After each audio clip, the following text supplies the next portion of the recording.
How can you trust the source of your pain when the source doesn't acknowledge it? They're still claiming to teach others about democracy. It is no secret that the current relationship between Africa and France is complicated. And in order for us to build a relationship that addresses issues that affect not only Africa, not only France, but the globe. She stood in front of the president of France and asked a question so devastating that it exposed the entire charade of Western diplomacy in one devastating moment. But who is she? And what drove her to risk everything by speaking truth to power at the most high-stakes diplomatic summit in Africa? This is the story of a woman who decided that silence was no longer an option. And her decision to speak changed everything about how the world sees the France-Africa relationship. Her name doesn't matter as much as what she represents. She's a voice for millions. She's an African activist, a civil society leader, one of 5,000 people who contributed to a comprehensive report documenting the broken relationship between France and Africa. But more importantly, she's someone who has watched her continent suffer under systems of exploitation that never really ended when colonization officially stopped. She's someone who has seen the promises made at diplomatic tables mean nothing when actions remain unchanged. The speech didn't come out of nowhere. It came from years of frustration, years of watching France present itself as a beacon of democracy and human rights to the world while maintaining exploitative relationships with African nations that would make any colonial administrator proud. It came from the painful realization that the people in power weren't interested in genuine transformation. They were interested in maintaining the status quo while looking good doing it. This woman represents a new generation of African leaders and activists who are done with the diplomatic niceties. They're done with the summits where beautiful words are exchanged and nothing changes. They're done with being told that patience and understanding are virtues when their nations are hemorrhaging resources and their people are struggling under systems designed to benefit others.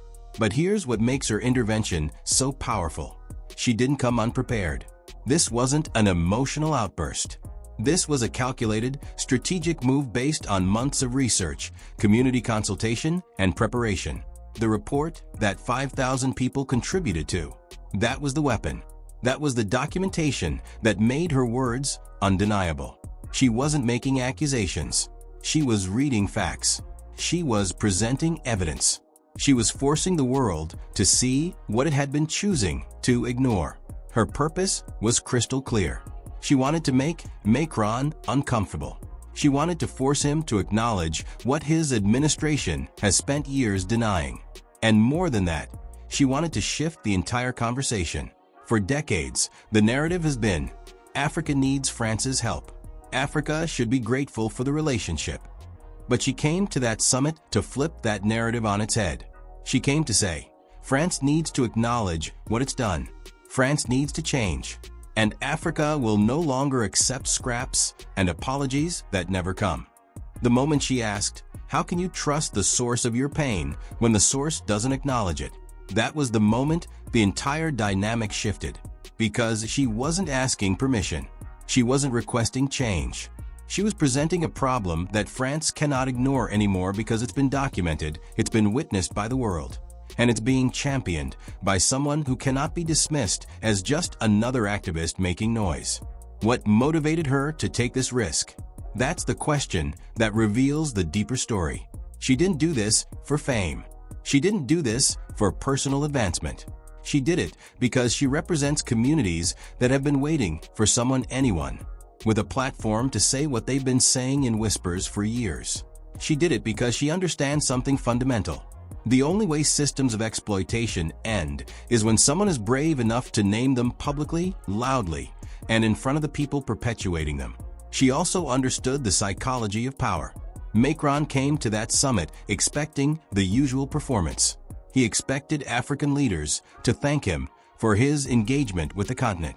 He expected smiling photos and cordial statements. He expected the relationship to continue exactly as it has been, France extracting value, maintaining influence, and Africa accepting whatever crumbs fall from the table. But this woman knew that the only way to interrupt that pattern was to refuse to play along. Her speech was designed with a specific architecture. She started by acknowledging the complexity. It is no secret that the current relationship between Africa and France is complicated. This wasn't a woman ranting. This was someone speaking with authority and nuance. Then she introduced the framework for evaluation, efficiency, ethics, and integrity. By doing this, she positioned herself as the one asking reasonable questions, not making unreasonable demands. But then she escalated.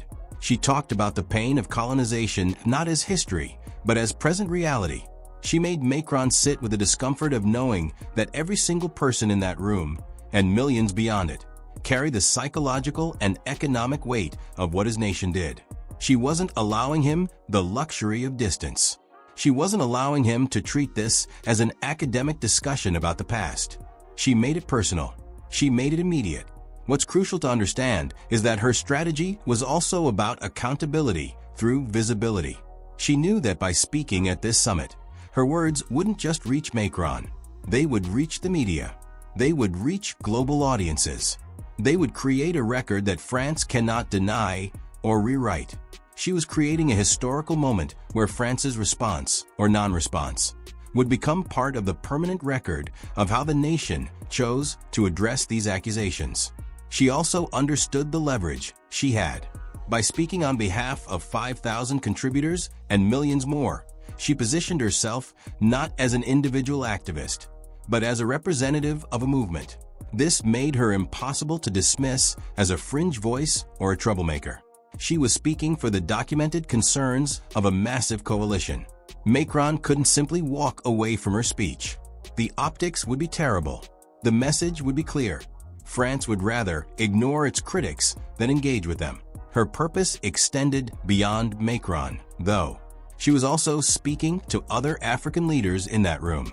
She was showing them that it's possible to stand up, that it's possible to refuse the diplomatic dance, that it's possible to make demands instead of requests. She was modeling a new kind of African leadership, one that doesn't apologize for expecting accountability from more powerful nations.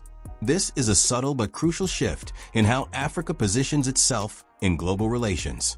Furthermore, she understood that colonialism and its aftermath aren't just political issues. They're psychological and spiritual issues. By repeatedly asking Macron to acknowledge the pain of colonization, she was doing something radical. She was insisting that before any real relationship can be built, there has to be genuine recognition of harm. This isn't a new idea in conflict resolution or restorative justice, but in international relations, it's revolutionary. It's saying that nations don't get to ignore history and move forward as if the past didn't matter. Her speech also served another crucial purpose. It gave language and framework to a frustration that millions of Africans feel, but often struggle to articulate in formal settings. By speaking so clearly about the contradiction between France's stated values and its actual practices, she was validating what millions already know but are often told to be quiet about. She was saying, "Your skepticism is justified. Your anger is valid. Your demands for change are reasonable." And there's another layer to her motivation that shouldn't be overlooked. She was also addressing the international community beyond France. She was saying to every nation watching, this is what accountability looks like when you demand it. This is how you don't play the game anymore. This is how you refuse to be complicit in your own exploitation. For other African nations, other Global South nations dealing with similar dynamics, her speech became a template. It became proof that you don't have to accept the crumbs. You can demand the full meal. The timing of her intervention was also strategic. She spoke at a moment when global attention was on France-Africa relations. She didn't whisper this in a private room. She said it in front of cameras, in front of the world. She understood that in the age of social media and instant global communication, one powerful moment can shift narratives that took decades to build. What's particularly brilliant about her approach is that she couldn't be accused of being emotional or unreasonable. She presented three clear questions. What is not efficient? What is not ethical? Where are the integrity gaps? She documented the issues. She presented evidence. She made rational arguments about why a relationship built on pain, skepticism, and lack of trust cannot be strong. She was giving Macron and the world a masterclass in how to confront power with facts rather than feelings. But perhaps most importantly, her motivation stemmed from a deep understanding that the only thing that changes unjust systems is pressure. Diplomacy alone has failed. Polite requests have been ignored for decades. The only language that power understands is the language of public accountability and unignorable demands. By choosing to speak at that summit in front of Macron, she was applying pressure in the most visible, most undeniable way possible. She was also saying something else between the lines. Africa doesn't need France anymore. At least, not in the way France needs Africa.